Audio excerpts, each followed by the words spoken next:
দেখুন হাঁসের ডিমের ঝোল করব। হাঁসের ডিমগুলোকে ভেজে নিয়েছি, আলুও বয়েল করে রেখেছি, টমেটো বয়েল করে রেখেছি। মশলাটা কষানো হয়ে গেছে, দেখুন তেল ছেড়ে গেছে ভালো করে। এতে পেঁয়াজ, আদা, রসুন আর জিরে আর লাল লঙ্কা বাটা।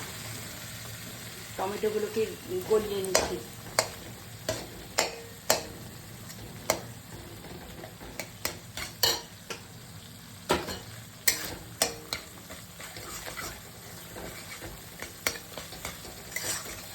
গরম মশলা দিয়ে দিচ্ছি।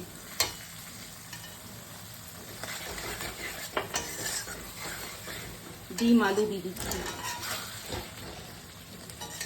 মশলাটা কষানোর উপরে টেস্ট আছে। মশলাটা কষানো যেই হয়ে গেছে তখন এই টমেটোটাকে দিলাম। টমেটোটা গলে গেল, দেখুন সেদ্ধ টমেটো তো, কালারটাও চেঞ্জ হচ্ছে। এবার একটু গরম জল দিচ্ছি, হালকা একটু ঝোল হবে।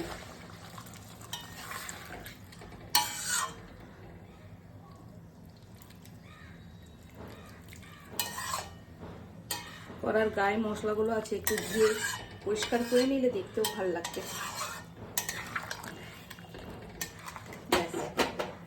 এবার একটু টক করে ফুটলেই হয়ে যাবে।